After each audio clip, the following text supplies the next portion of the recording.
Welcome to the Wing Life Podcast, where we talk about wing foiling and the lifestyles of those who enjoy this great sport. Christmas. Merry Christmas, everyone. Was that Maui Christmas or Merry Christmas? Maui Christmas. That's the merriest of Christmases. The ones in Maui. The ones where you have ocean barrels. We had such a good week of waves. We had for surfing, we had waves and perfect Kona offshore winds, and it was my favorite wave was breaking. It was so perfect. Oh, Nice. Which wave is that? It's Kalu Harbor. It's this right slab. It's it breaks and then it crumbles, and if you catch it where it crumbles, and then it just goes to a full slab and it spits.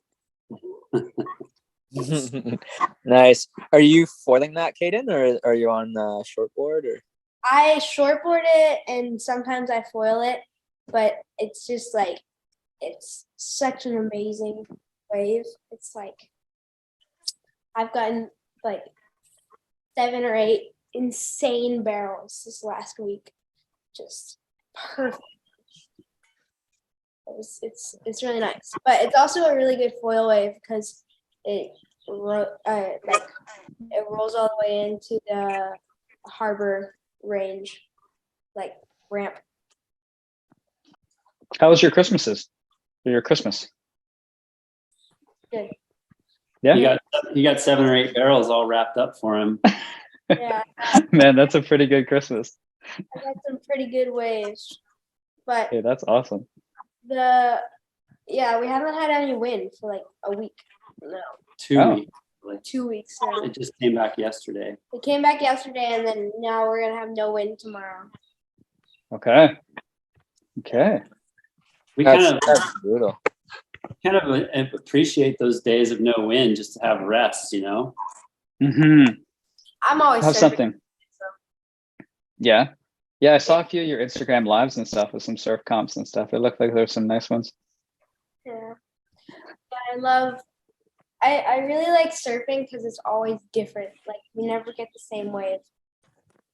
So That's it's true. kind of cool having if you get that one crazy wave, nobody else is gonna get it because it's that one wave. I mean, they can get close to it, but never that exact wave. That's And true, actually. Yeah. It always depends on how you ride the wave. So it's kind of I feel that's why I also love when I foil, I love riding the waves because it's always different. And freestyle is also super fun because you can do all this new stuff and it's all brand new, everything. So that's super fun too. But I feel anything within riding waves, I love that. Yeah. That's a feeling when I just started foiling, 2-3 years, I guess. But just the feeling of surfing little swell and little stuff on a foil is just unreal. That was so cool. Carving back and forth on this non-existent wave. And then even just being able to hit the lip sometimes because at Hokipa, it's super fun to just go down the line, just jump off the little sections that come. This is pretty recent too, right? Because I haven't seen a lot of people doing this, and I feel like the last few videos you put up, Kaden, are just unreal. It's so cool to see. Yeah, I've been going to Hokipa a lot recently in the past because I found this secret spot to get out into the water. Because for me, getting out at the normal spot, I always get worked beyond belief. And then I found this little spot at a place we call Slippery Rock, and if you know the right way, you can just jump off the rock into the ocean. It's flat, and you can just paddle out to the wind line and get up, and then you have to go in the gnarly way. So it's kind of 50-50, but if you get to ride all the waves, and then also got pretty worked at Hokipa. I fell on the wave in front of like a set, and the set came and it like ripped my leash off and my wing went to the rocks and then blew down. Luckily, one of the windsurfers got it for me. So It's Oh, pretty, nice. Yeah. it's That pretty is funny. The Aloha Classic, everybody was training for that prior to the contest, and then Kaden would sneak out his little secret way, and he'd be the only winger out there flipping and spinning around out there, and all the guys are watching him doing these 360s before he even gets on the wave, basically, and then just going down, and people are asking me, that's your kid out there? And I'm like, yep, it's pretty fun to watch all that happen. Where everyone's slogging around at like 2 miles an hour, drifting back out, and he's just on his 2.8, throwing it around and making it look really good. I think that's one of the Yeah, we amazing things about this sport, right? Like a small rider that's not as physically strong as you need to be to windsurf, for example, and you can still be at such a high level. It's so cool. yeah, it's. I feel like it's a lot different being like from winging to windsurfing. So it's like windsurfing. I always had to be on such a small sail to like not get like blown and just eat it. So, like, I can harness. I feel like with the foil, like above the water, I can have more power in my wing, which I like. I like more power. Did you start windsurfing first? Yeah, I windsurfed before, and then I windsurfed all summer, and then I just surfed that winter, and then my grandpa introduced me to winging the next summer, and it was just like I went one day, and the only reason I went is because my mom packed me chocolate chip cookies, and then I went down there, tried winging, and then I went every single day. I was like, oh, this is so fun. I want to get this down. And like, I think it was 3 or 4 days, and then I could go plane in or coming in. And then it was just like, from then on, I was hooked. I went every single day. And then that year I had homeschool. It was like the year of COVID, and I had homeschool. I did homeschool, and I just went every single day for like 5 or 6 months. So. Epic. Yeah, I can totally see Matt homeschooling on the water. That makes Yeah. Yep. I would say a pretty good school year. Mm-hmm. That would have been an amazing COVID Very year. educational. Absolutely. Very Oh, educational. yeah. Absolutely. Well, I guess we're recording, so we'll say, hey, guys, thanks a lot for joining us tonight. Matt, it's great to see you again. Kaden, it's great to meet you. Super cool to have you join us on the show here. And we're just, for those of you at home that don't know who Kaden Pritchard is, well, you probably know Matt. You probably know each other. But Kaden is Matt's son. And if you haven't checked out his Instagram and seen where wing foiling is going to go for the rest of the world in the next 3 to 4 years, you should definitely do it. Because he's really pushing the limit of what's possible in winging. And I mean, how old are you, Kaden? Like, how many more years of pushing are we going to see here? Hopefully as far as I can. I just turned 13 in August. Well, not just anymore. I used to be able to say that, but I turned 13 in August, and I'm hoping to be winging for as long as I can. My grandpa's doing it, and he's like, what, 71. He's 71. So as long as he does it. That gives us all hope. Yeah. It's insane what he can do. He's been windsurfing, and now he's winging for his whole life, basically. Since windsurfing started. Not quite. Not quite. Yeah. I looked into that, actually. I watched another interview that Matt, I think, or even your brother Kevin, you guys were all on or something, and it talked about the fact that your dad got you into windsurfing way back in the day. You guys have been icons for us to watch and stuff and to get better. And I think I was 11 years old when I got introduced to windsurfing. It was because my dad was building a house for this guy and his wife, and they gave my dad a windsurfer for his birthday. And so nice. we lived on a lake. It was a water ski lake where there was no wind really, but you know, the windsurfer one design. And we would just go out and cruise around. And I can remember, you know, just going with my dad, tandeming and climbing up on his shoulders and holding onto the mast, you know, and just cruising around and, you know, 3 miles an hour wind, maybe gusting to 8 for some excitement, you know, and I just always remember that. And then one thing led to another. We started going to more different lakes where there was more wind. And then we started going to the coast and, you know, discovering wave sailing and all that. So, you know, over the course of my teenage years, that's basically what we were doing, was chasing wind and waves. My grandpa brought us both into the sports that like our main sports. Yeah, it's pretty cool to see how the progression, you know, like when I was 13 years old, you know, I remember watching guys doing forward loops on TV. I think it was Dave Kalama, Mark Angula, what they were doing, you know, and I was, you know, trying to chop hop and jump 3 or 4 feet in the air on a windsurfer. And now Kaden at 13 years old is jumping 25 or 30 feet in the air and spinning around 720 degrees and doing all this crazy stuff where, you know, I see that and I'm just like, whoa, I have zero desire to do that now, you know? I mean, I wish I could do that, but I'm not ready to pay those consequences anymore that hurt. And you guys, it doesn't hurt. It's only water. It's only water.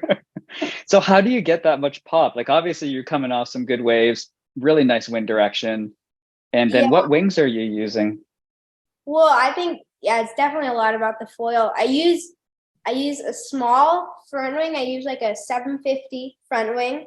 I don't know if that's small, but I feel like it's kind of small. And then 14 and a half tail. So it's like, to get the pop is I go up and then push down on my tail, and it like sends me up into the air, and then you go downwind before you do that, and then you can like hit off the chop and it sends you into the air, and then just hold like it right.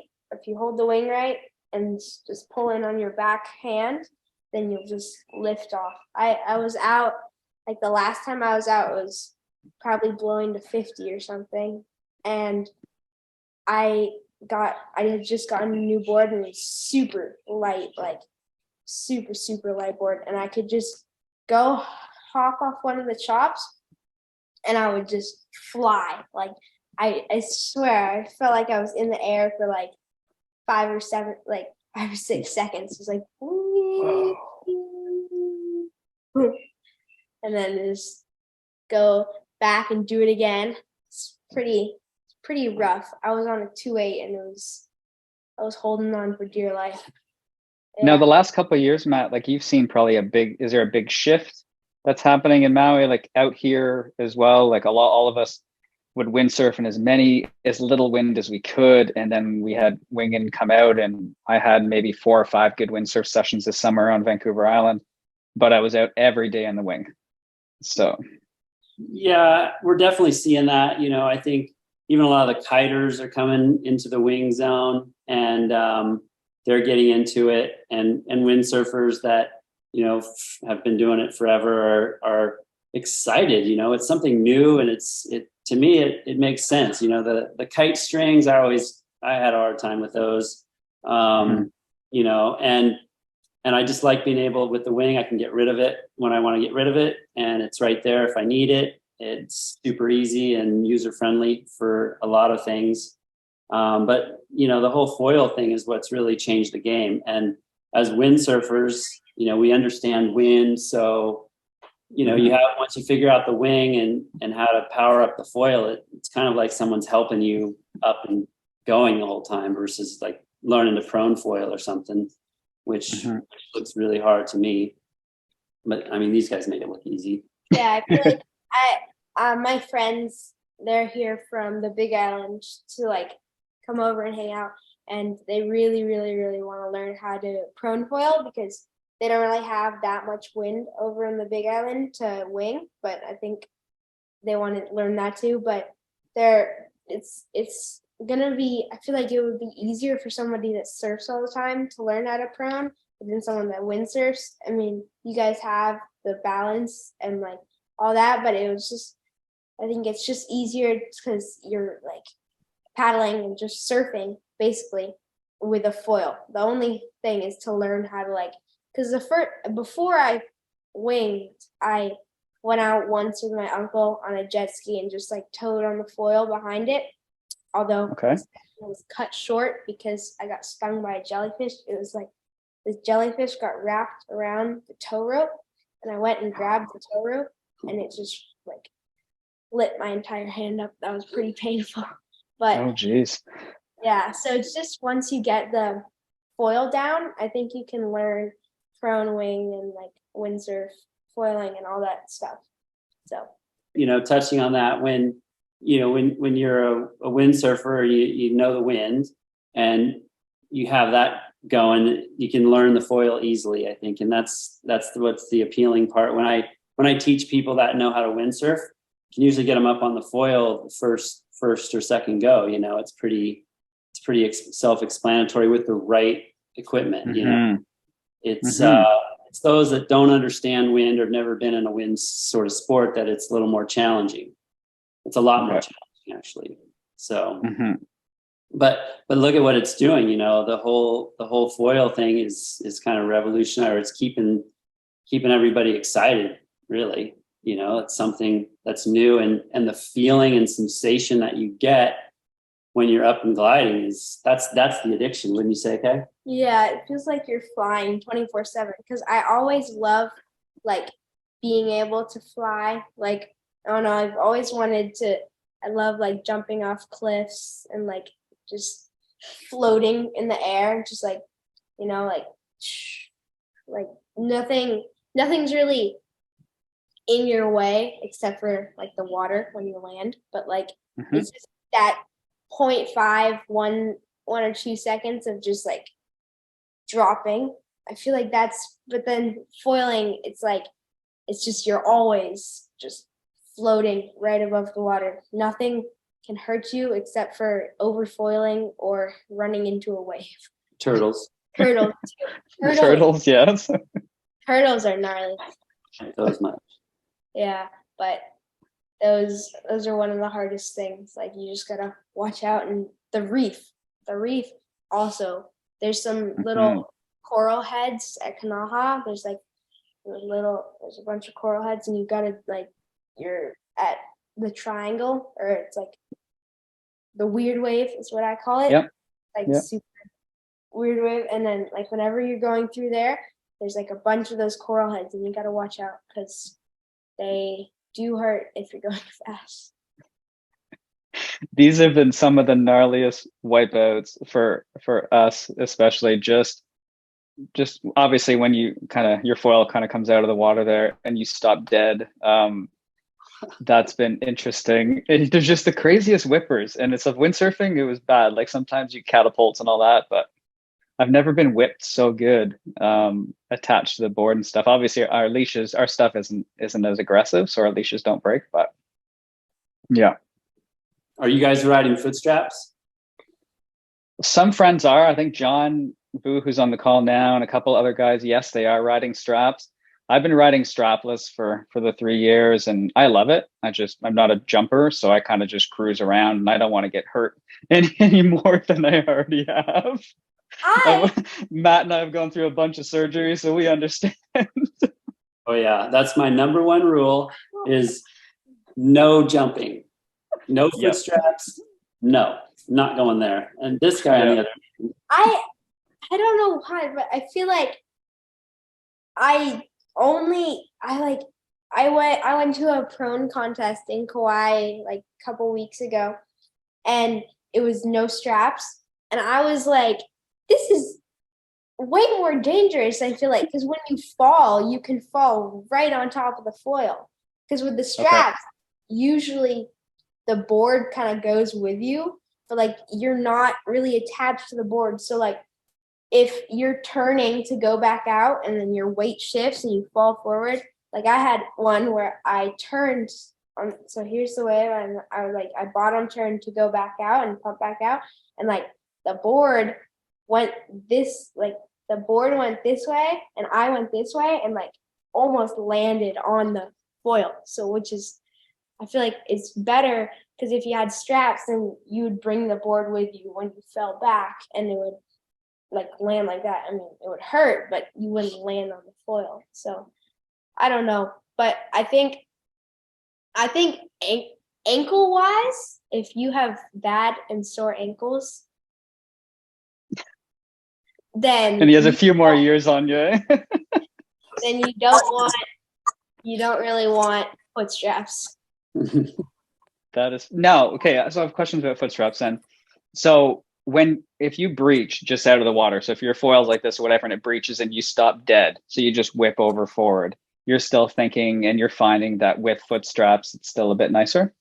I mean, I actually rarely fall. I'm sorry. I rarely, I'm sorry, wrong question to the wrong kid. no, I just whenever I do that, I feel like I usually can just put all my weight on my back foot and I can just ride out of it. Okay. I have had a couple experiences doing like speed runs coming in from like uppers at Kanaha. That was like going super fast and I came over a chop and like overflowed and just like and just skipped across the water. Just hurt pretty bad. But I feel like my feet always come out of the straps. Or sometimes they don't and I just like stop dead and get the wind knocked out of me. But I like straps more. Maybe it's just because I've always done it with straps. But Okay. yeah.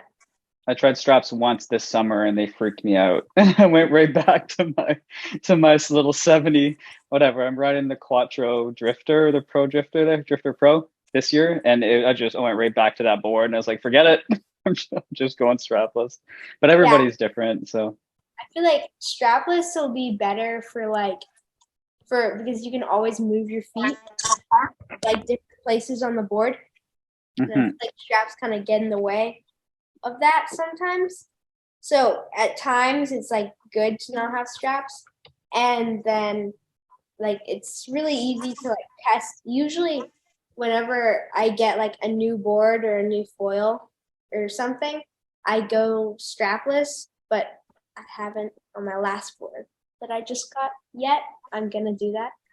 But I usually do it to like test out and see where I need to put my straps and where I should move my foil to so I can get my feet in the spot that I want my straps to be.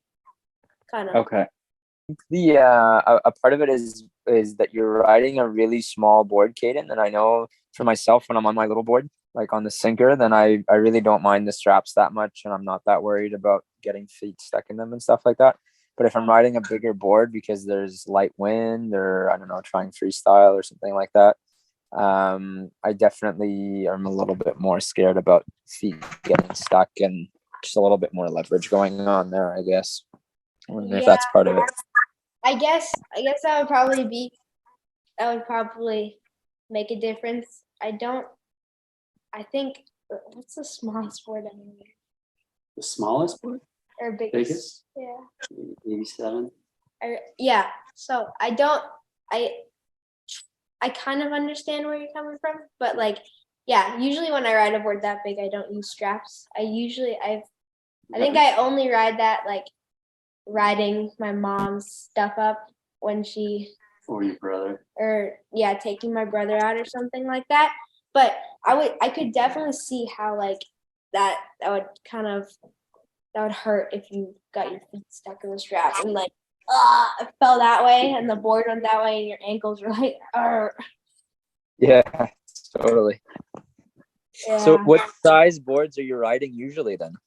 I'm riding between 24 and like 26, kind of around there for board size. Okay. And they're 310 and 40. Those are my two go-to sizes. Wow, that's so small. What are you weighing in at? Crazy short. I weigh like 97, and if I eat like after Thanksgiving, like 102. There we go. That's a big turkey. Yeah, Yeah. yeah. Nice. Are you teaching winging, Matt? Are you teaching? Yeah, I teach a little bit, you know, like for super beginners, I don't really, that's not my specialty there. I kind of like taking windsurfers that, you know, kind of understand the wind, like I was saying, and helping them get up and get going and all that. So Okay. I'm more of like the advanced beginner Teacher. teacher, Okay. you could say. Okay. Yeah. That's cool. And I think once people figure out how to jibe and tack, they're kind of on their own from there. They don't really need that much training unless they're getting into freestyle. This guy would have to take over from that. I haven't taught a lesson yet, so I want to, but I don't know how. I gotta actually. For me, the challenge is thinking about what I'm actually doing. So like Mm-hmm. I'm more like, okay, so when I go into the air, I turn my body like 45 degrees, and that spins me, and then that gives me a rotation that spins me around the 720 degrees. So this is helping me, okay, right here. So Yeah. I go up, tweak my board like 40, like 45, Opposite too, right? opposite 45 degrees, and then that makes me able to get like whip out of that, and then I spin. It's pretty. 720 degrees from hitting, like getting that momentum from going like that. So it's kind of Almost like a corkscrew kind of thing. Like you load it up and then you start to turn. yeah. You have to like sometimes you don't have to, because you'll just, if you don't load it up, then you have more air time to get the two spins. But if you don't have as much air time, I feel like the corkscrew works better. Okay. That's really interesting. I wouldn't have thought that was the case. But so you're saying if you're kind of getting into, say, doing hakas or flat guys, I'm not even sure what we call it in winging. I don't even know if there's a name for it yet. But if you're doing a 360, let's say, do you find it's easier to tweak first and then do the 360, or just go straight into the 360? I personally, if I do a 360 without the tweak, sometimes I just like go totally inverted, because I start rotating just right as I take off.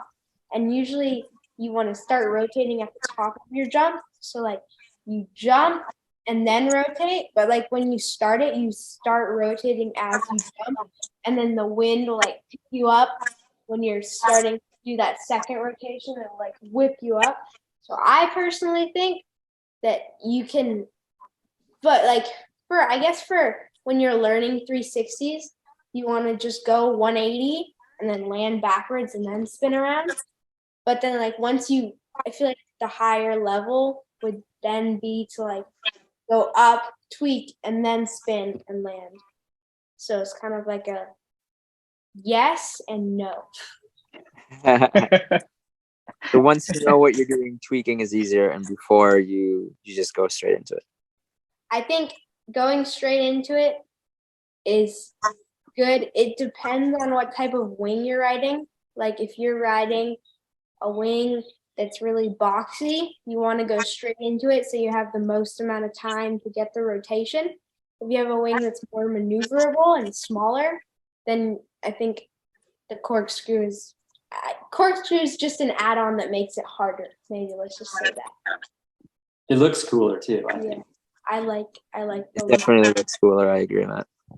The fun part for us, I think, is like with video. Sometimes I'll be out there with my windsurfer and my GoPro, and I'll follow, and I'll get to see really close, like him spinning, and then we'll be able to slow that down and just watch how everything kind of happens. You know, like on the ones where he makes them, how how he corkscrews harder and then spins around. It's the modern technology nowadays is so good for learning. It's it's really nice being able to be like, okay, so that's what I did wrong there, and if I don't do that, then I can make it.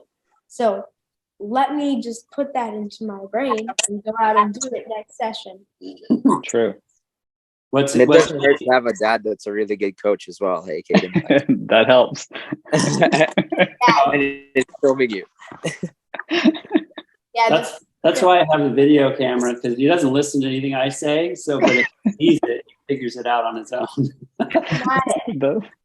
My grandpa got a camera, so he sometimes, like, when it's too gnarly for him to go out, like the last day of like 50 knots, he got some video of it. We have a little YouTube video. I'm gonna share that later of the day of like a couple weeks ago of me on my new board, just in the super windy wind. But he goes and sits down on the beach under his little, because since he built houses, he's like super good with wood and making stuff. He has like this chair umbrella that blocks the sun from behind, and then he has this little camera mount that goes across his chair, and he has like the whole setup. So it's pretty cool. Beautiful. With like some wood scraps and a Johnny Bahama hammer and duct tape. Yeah, and a beach chair. That's all you need. Yeah, that's all you need for the high quality camera setup. Oh yeah, Matt, how do you find because wind has played such a big part in your life? How do you find being able to share that like with your kids and stuff? How's that feel? Oh, it's super cool. I think like we touched on it earlier, where we got 3 generations on the water, with my dad and myself and Kaden. It's pretty special for sure when you sit back and look at it and think about it all, how it's happening. And yeah, I love seeing and watching Kaden fly, is how I describe it. Like just I can feel the feels that he's feeling up there. And especially when he lands hard and just augers in, that hurts me. Just I kind of get like a little shudder when he lands from 30 feet up, but seeing that and realizing, like, wow, I know what he's feeling. That flight and that sensation of freedom and expression. It's pretty rad. Yeah, I don't doubt being able to follow that closely and see all that stuff. That'd be pretty special. Yeah. He sometimes yells at me because I'm too close, and he's like, "Dad, you messed me up." I'm like, "I messed you up?" And then there's one time when I was like, it was my first time getting 720s, and his GoPro was at 1%. Oh no. And I was like doing it, and I was so close. I would land, and then like sometimes I would dig my nose and just not make it. And I was like so close. I was like 1% away from getting it. But that 1% ruined it. Talk to GoPro, buddy. Well, yeah. Yeah. New GoPro, and then you can have longer battery. Well, it's better. I think they need to sponsor you and send us out a couple new ones. Yeah, we need and then we need a bunch of extra batteries we can put on the beach. I heard they have a new battery called the Enduro. Okay, that sounds. That would have given you that 1%.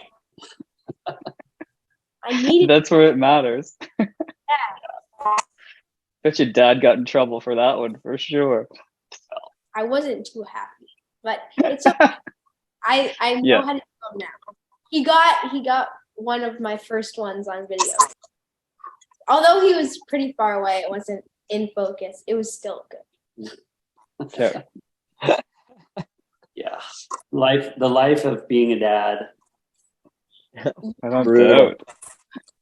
Gotta get it perfect. So, what age do you reckon, Matt, would be a good time to start your kids on winging? Because I think windsurfing is what, like 11, 13, something like that, realistically? Yeah, realistic. I think it's a great question, actually, because ever since Kaden was like 2 years old, people are asking, well, when's he going to start windsurfing?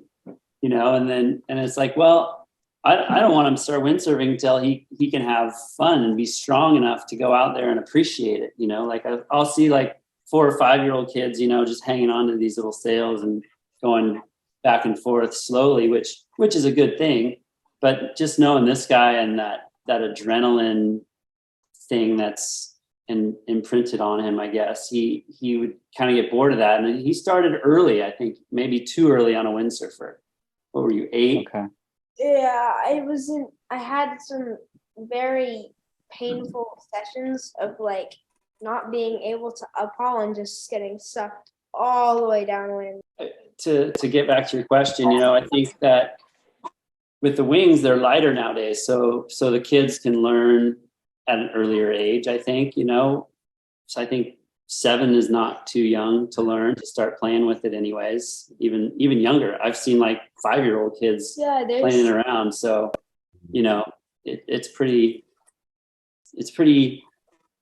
easier than windsurfing, I would say, I think, don't you? Yeah, I saw this kid on Instagram.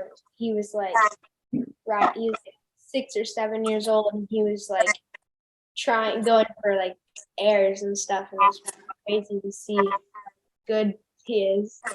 Like, oh, in 5 years, you're gonna be doing insane tricks. You'll be an old guy then, huh? Years, I'll be 18 in 5 years. So these 10-year-olds are doing double 1300s. Though, yeah, like, you definitely can't imagine. I wish I was still that age. I wish I could, I'm still going to be able to do it. I'm just going to be taller, and I'm going to have to ride bigger equipment. But, yeah. Part of the fun, developing and learning all that stuff. The different wings I need to ride, or boards and wings and foils. Because that was some of the first videos, right, Matt, that you put up of Kaden on Instagram, or that you both put up, was him flying on the beach, and he was tiny then. Yeah, just like off the little bluff or whatever, and then hanging on, going left and right, and it's like, oh, where's this gonna go? Yeah, that video. There's a lot of like this. I think some of the people were just like, it got reposted everywhere. It was a lot of like. It was a pretty crazy video. It was because we were doing like this photo shoot thing for because he's a realtor.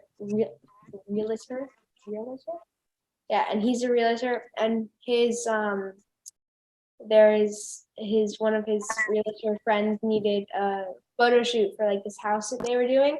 So we went down and we were doing like a little photo shoot thing, and then it was like this super blasting windy, so we went out at like, you know, early in the morning, and then like when it got super windy, it was like too windy to go out, and I was like, I would just jump off the little bluff and like go down and then eat it when I hit the sand. But it was so exhilarating when I was in the air. I just kept doing it.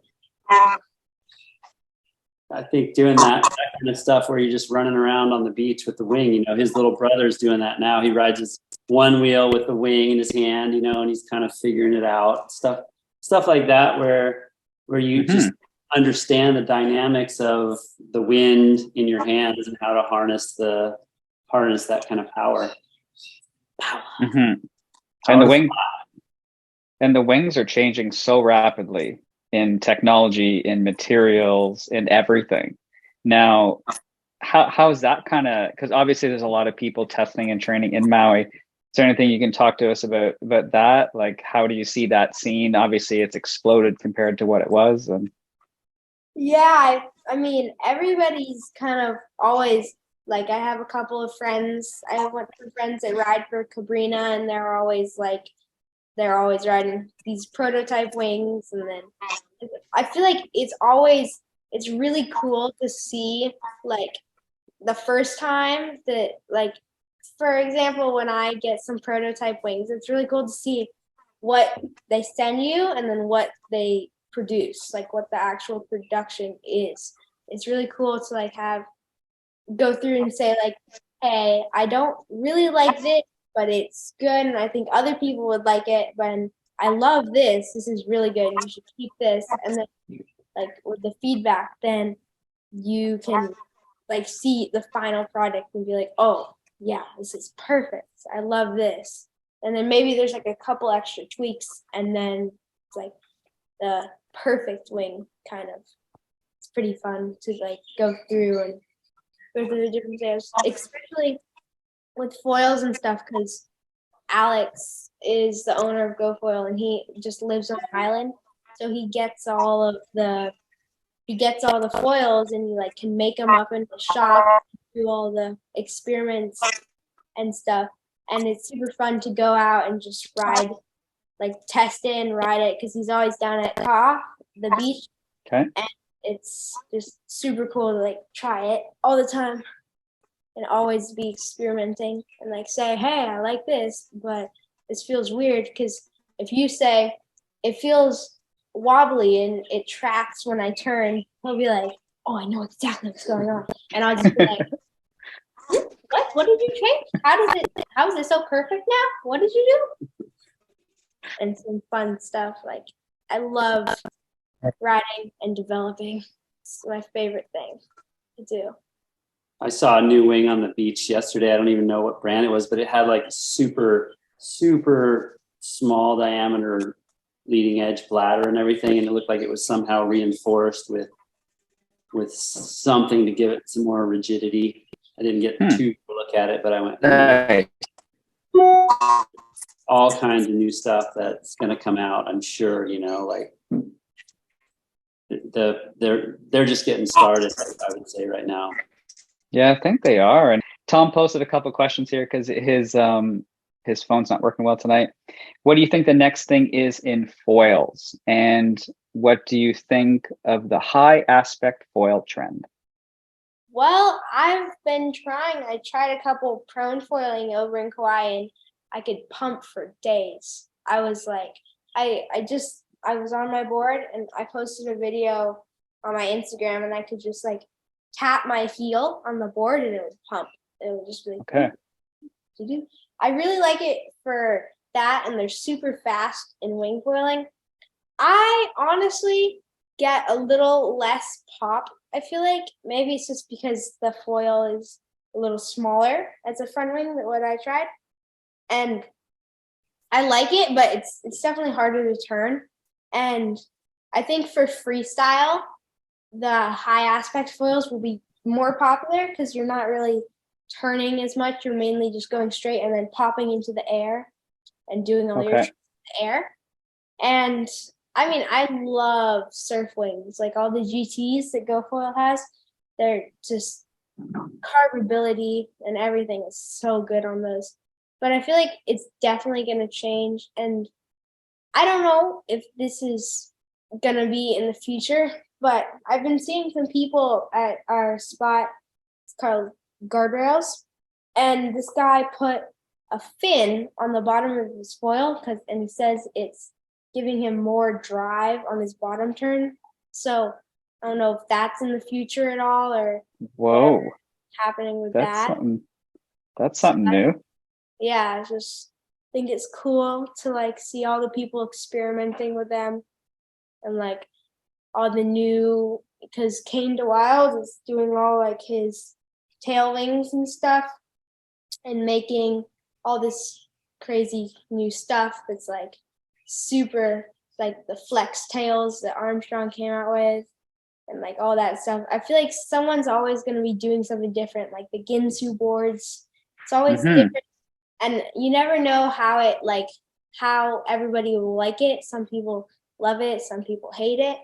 So it's kind of like, it's going to be cool to see what everybody's coming out with this, like the upcoming years, because I'm sure it's going to be exciting.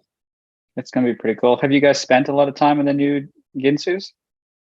I haven't ridden any of them. I have a couple of friends that ride for KT, and they're saying, yeah, they love the boards.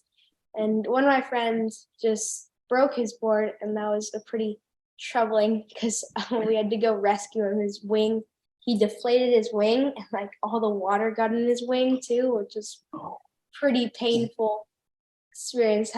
We had to, I think that was, I used an 85 liter board or something. What's Grandpa's?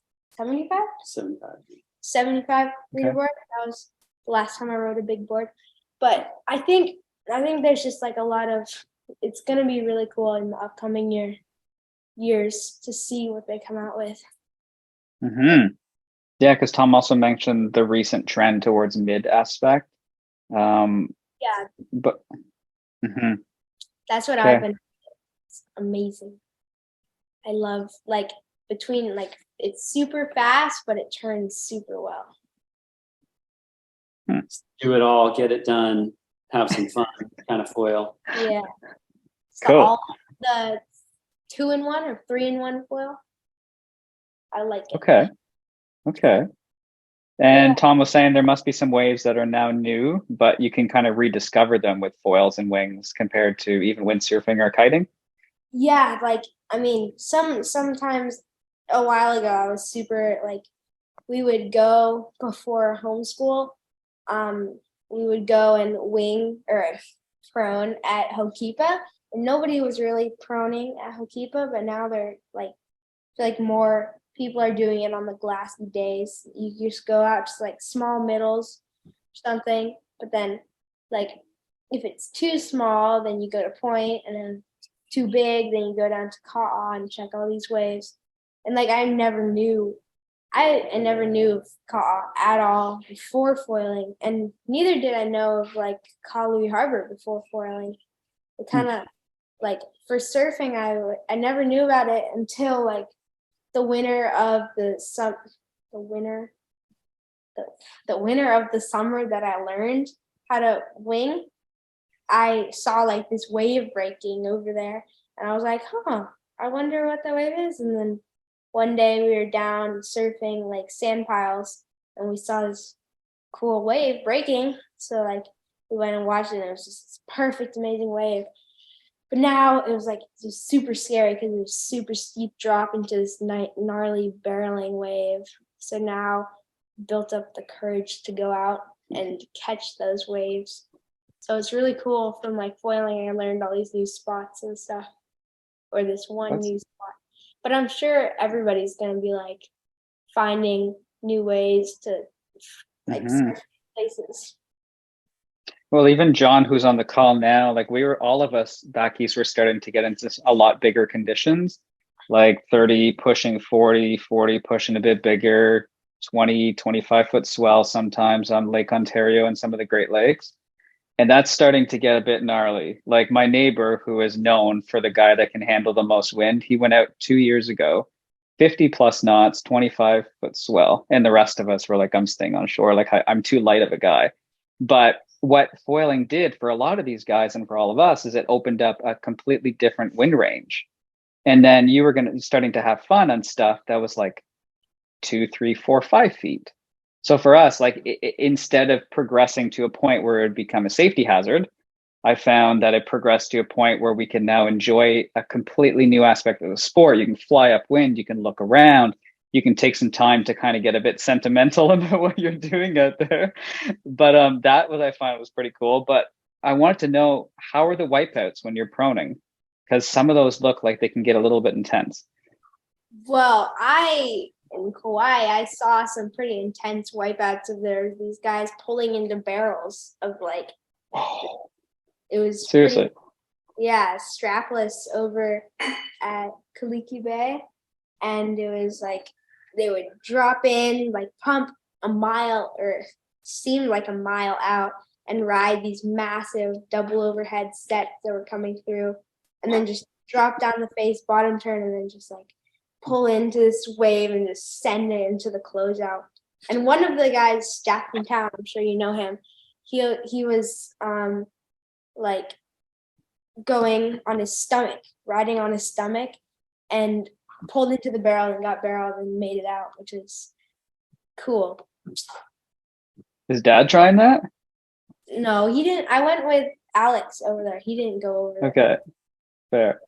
He is pretty gnarly to watch all the guys like at that contest. And there are some some wipeouts of the day. This one guy, the wipeout of the day who got the award, he was going on the lip line and like overfoiled on the lip line and fell down the face of the wave and like just got obliterated. It was so gnarly. Like crazy. I was scared to see if they were even okay after getting pounded. Yeah. Let's see. I see a question from John. How often am I on the water with a wing versus windsurf? Well, I guess if I go into like into the teaching world where I spend some time doing that, lately I would almost say it's been a little bit more wing. More people wanting to learn to wing. I still get a lot of windsurfers coming in that want to perfect their jives or jumps or any of that stuff. But as far as beginners are concerned, definitely way more beginner wingers that are here and fired up to learn. So I don't know percentage wise, but I guess if I had to guess, I'd say it's probably right now about 70-30 for wing. Towards winging. Okay. Yeah. And what basic skill sets should people have before even thinking of coming out and kind of trying it out and in those waters and taking lessons and stuff? Well, it's nice, like I was saying earlier, it's nice for people to kind of understand wind. Okay. And just kind of, I think that if somebody were to be a total beginner, it's probably good for them to go and watch a little bit, like spend some time seeing what other people are doing, watching other beginners, and really kind of getting into your mind first, visualizing that, holding the wing on the beach, feeling what it's like to open the wing up and how you want it, angle the wing so you're not dipping the tips in the water and falling on your face. That kind of stuff is helpful, and being able to swim, obviously, not afraid of the water, that kind of stuff. And obviously you guys always have warm water. That helps a little bit. It gets a bit colder and never mind. Yeah, I remember February, March gets a bit chilly, right? Oh, chilly is so relative as you crazy. Chilly. Yeah. Chilly is like 60. You got to wear a long sleeve. Oh no. 1 mil. Oh no. It's I was in Victoria, BC there, what was it, like 3-4 weeks ago? And I had a 654 with a hood, 5 mil booties and mitts, I think a 2 mil neoprene underneath, a jacket plus something else, and we had like head high, nice rollers and stuff playing, but very, very different when you have like 10 mil of neoprene on and stuff like that. But yeah, meanwhile the air it's like 32. That's true. The one good thing about that is you get a little bit of protection if your foil tries to get through. Absolutely. Yeah. If you get gutted or something with a little bit of protection, it definitely helps a little bit more. But Tom had a question here, and if I look at your face, this has happened.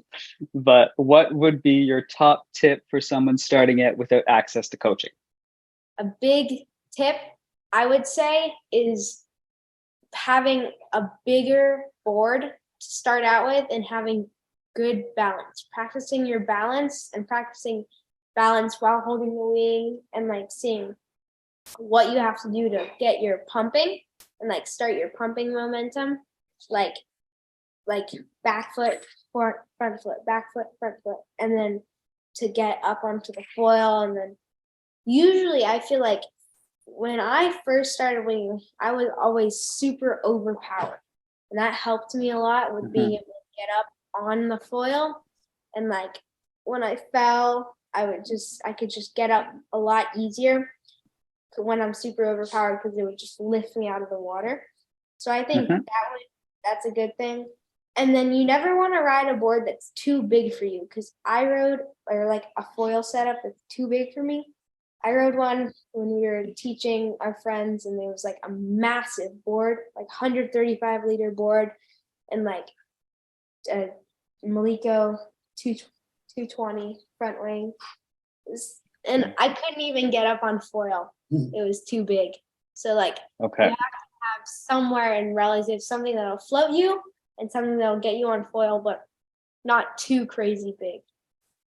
I think a lot of people say, oh, get on a SUP board and go fly the wing around out there, which I'm not really a fan of that unless you have a sup board, you know, but mainly when that happens, you just end up going straight downwind. I think if you're serious about it, you know, you can get, you know, 120 liter board as an average to start with, and put the dang foil in it, and that keeps you staying upwind, and then you can actually kind of get used to where your feet should be, you know, figure that sort of stuff out. And then, like Kaden's saying, when you get some power in it, you kind of are ready to feel that thing lift up and get going. That's one place where I think it's kind of cool too, for having foot straps when you're learning, so that you have a board that if you put your feet there and you get power from the wing, you're going to pop up and go. Because, you know, teaching it, so many people have a hard time with, where do I put my feet? Or they, you know, I'll see them. I'm like, okay, we got to slide that back foot back a little bit, slide the front foot forward a bit, so that when they do get up, they can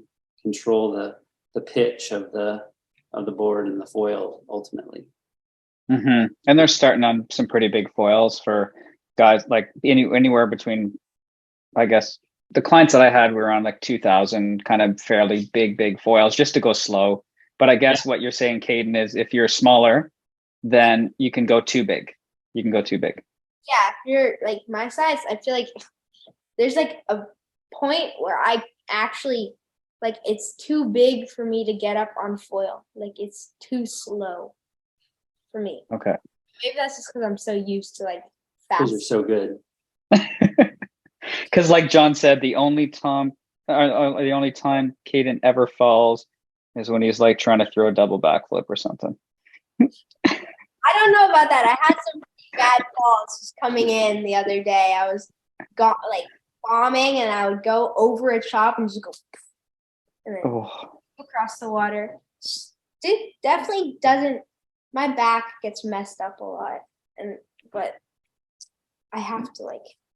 I had a yoga in school last year. I had like a yoga class for half the year, and that really helped, like, because we did stretching every day, and I felt so good. But now I don't have that class anymore, so I just do like hamstring stretches and like stretch my back. I wonder if my back. Are you riding with harness lines, or are you guys fine just harnessless?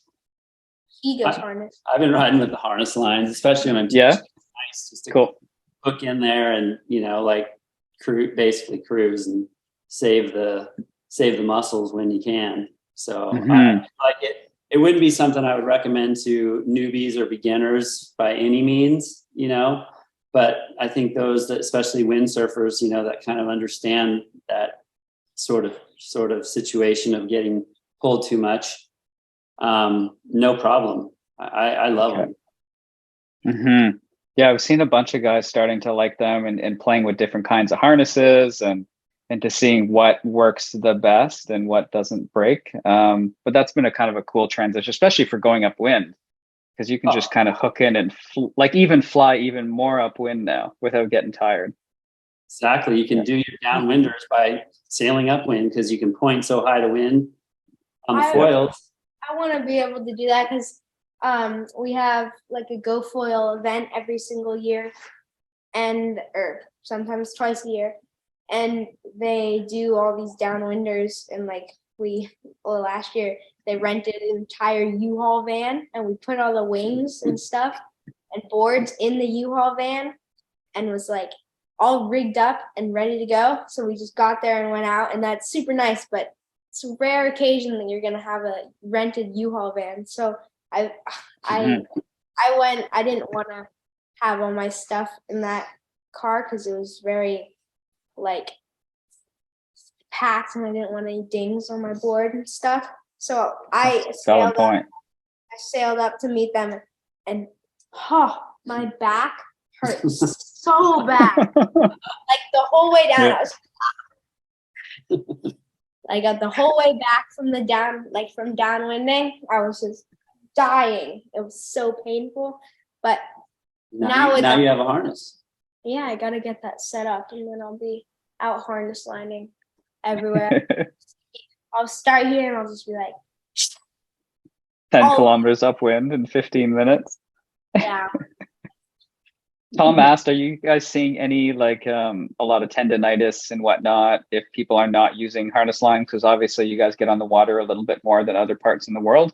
Are you seeing, what are the most common injuries, I guess, you're seeing so far?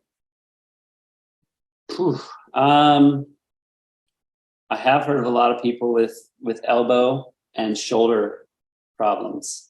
I have an awesome therapist that I see all the time just to keep everything dialed, and sometimes I'll have a touch of elbow in there and sometimes shoulder, but I think that's from crashing on the mountain bike.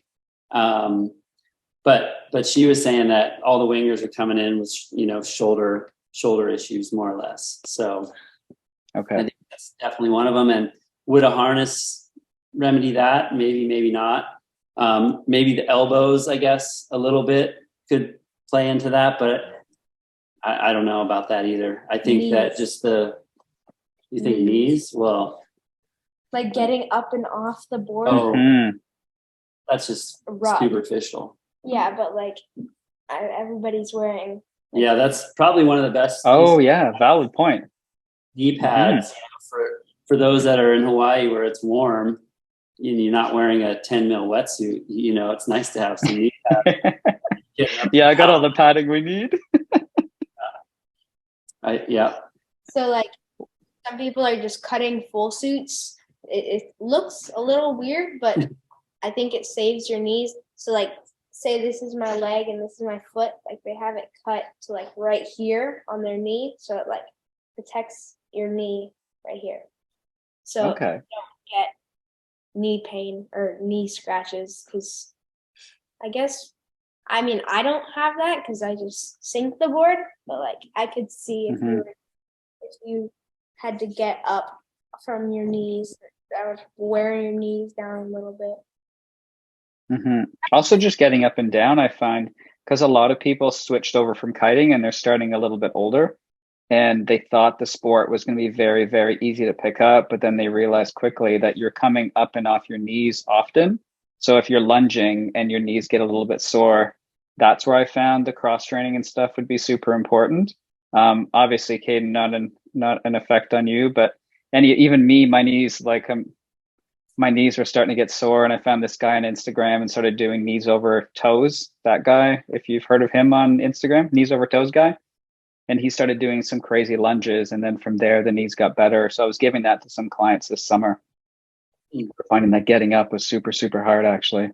That is probably a good one, because there are people that some of them want to get up with only one knee, so they're going one way and it's the back knee, and it's kind of makes it tricky. I always like to get the front knee up no matter which way I'm going, and so having that sort of balance is something you can do on the mat in the gym, that sort of stuff. That makes sense. And Tom just asked her, what wings are you both riding now, and what's your go-to size? 2.8. That's beautiful. Easy answer to you. That's what about you, Matt? My go-to is usually a 4.2 or 3.5. I mean, when it's windy, I don't like to be overpowered on the wings. It just, to me, it's too much. I'd rather have to pump it a couple more times and get up and go than be overpowered. And what brands of wings are you guys riding? Gastra. I've been riding Gastra for 2 years now? Yeah, 2 or 3, maybe 3. Yeah, it's cool seeing their entire, what they started out with and what they're at now. It's pretty. Oh, that's so fun. Drastic change. So fun. And you're both riding GoFoils, I'm assuming? Yeah, GoFoils, and then tapping boards. Tapping boards. Oh, nice. Another question here, Matt. Are you sending Kaden on the wing tour? Oh, that's not for me to decide. That's for Kaden to decide. It's a good question. Okay. I think he's in a unique spot being here on Maui. With just being kind of in the limelight of all the stuff that's happening, and the competition side of things. Traveling all over Europe. I've done all that, and I think that when he's ready to go and compete, he's got to He's got to step up and say, let's go, and go there to be able to be in the top 3, top 5, or even win the stuff. That's kind of my outlook on it until he's ready to put all that together. It's his call. I want to start out by just going to separate events. Like, I really want to go to the Brazil event next year, and they just have super cool to watch, and there's waves. And then any event with waves, I really want to go to. And I think starting out by just going to certain events and like getting the feel for competition in the GWA, I think then I'll do that. I'll 1 year I'll just do a couple competitions of what I want to do, and some of my friends from the island are going to go out and do some of the events, so maybe I can do some events that they go to, and then if I really, really like it and like I get the hang of it and I start doing better and better, then I can start doing more and more events, and then it just goes on and on and on, and then eventually probably full time we'll be doing it. My hope. Hey, that's pretty cool. Okay, and then we got a next question from John. Guess you can read that too, Matt. How much of Kaden progress is his own, and how much is genetic? Coach. Good question, John. I think it's a lot of. That's not.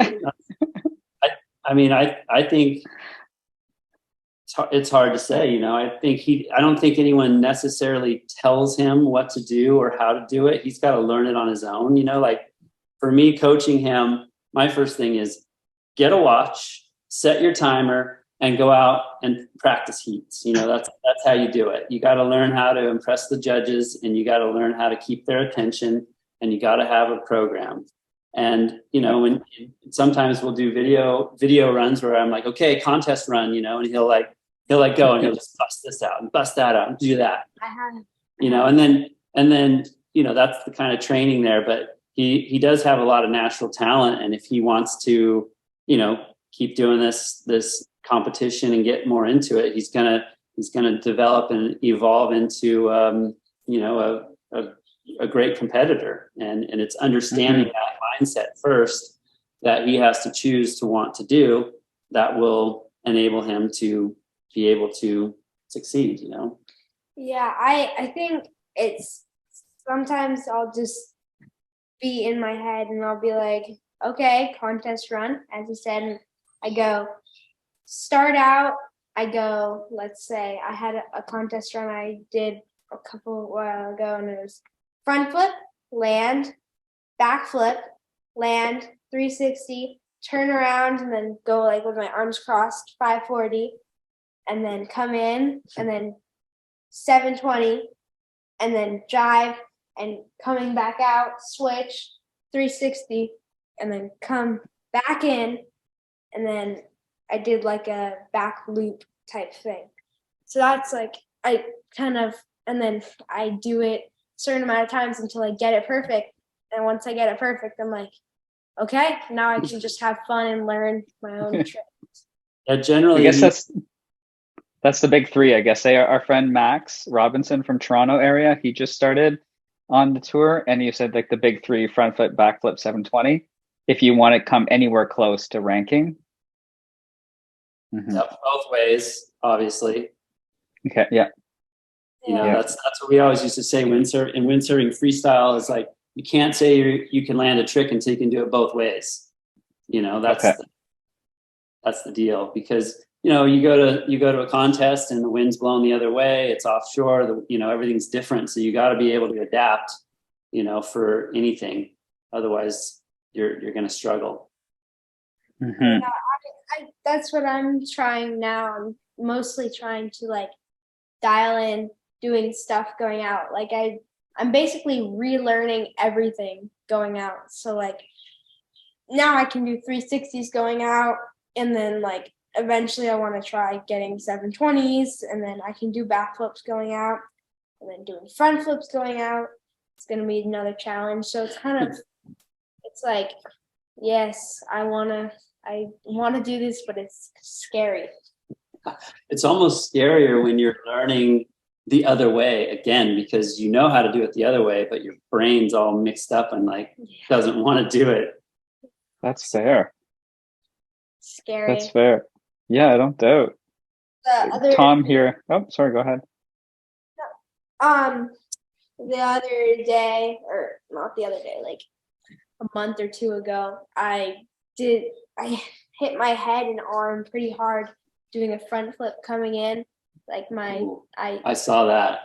I like landed on top of my board and like hit my head and arm, but luckily I was wearing a helmet, which came in pretty clutch. Burn helmets. If you want one, get one. Little plug. Yeah. But it saved me. Yeah, I was also wearing my O'Neill impact vest, which saved me. I hit my shoulder, like my lat, and it hurts. Like I could barely move my arm up. And I'm sure if I was not wearing an impact vest, I probably would have broken a rib or something. But I'm glad I'm okay, better now. So helmets, impact vests, those are kind of staples that you'd recommend for learning? Yeah, I would definitely recommend helmet and the impact vest from O'Neill. Okay. I had a helmet. Yeah.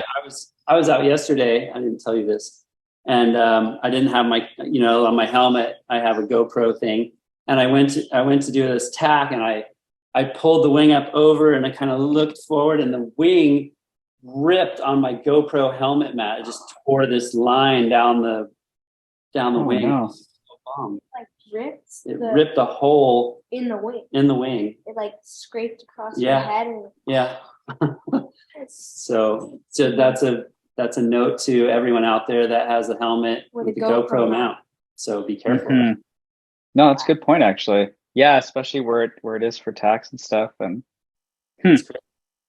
so do you find there's a lot of fear, Kaden, or is your fear not quite there yet?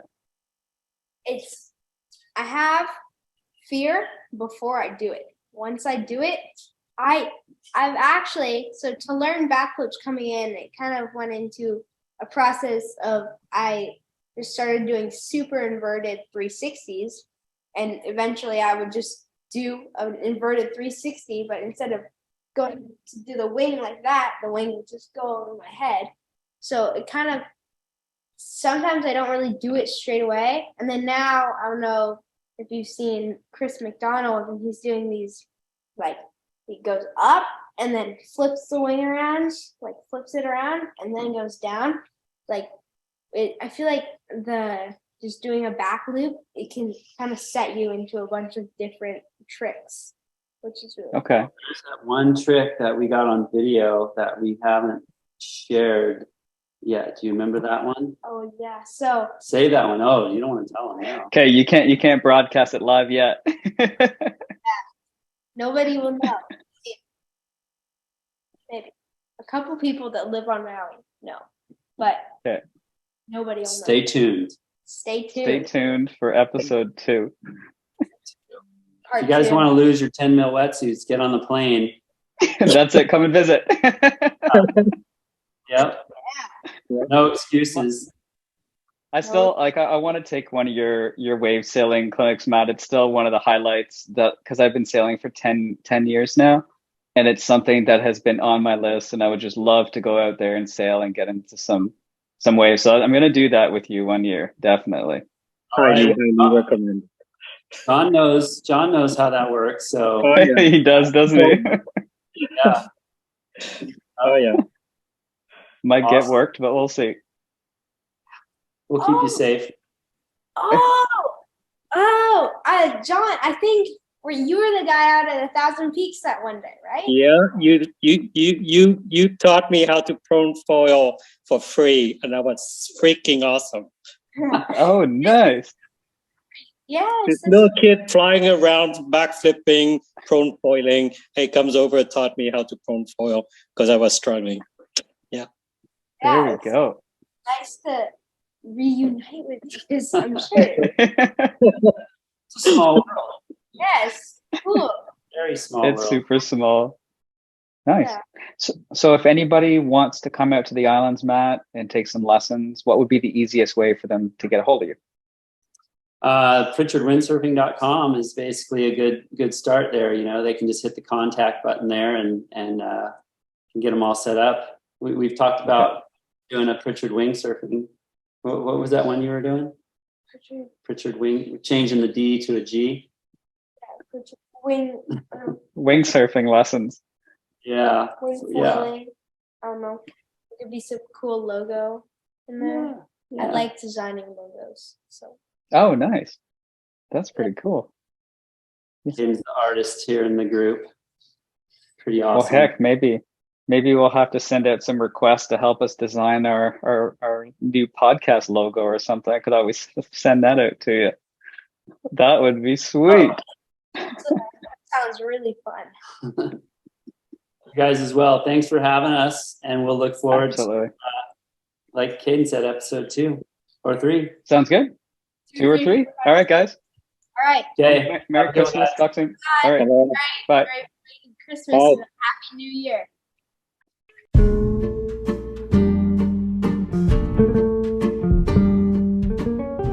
Thanks for joining Tom and I on this episode. We hope you enjoyed it, and we'll see you next time.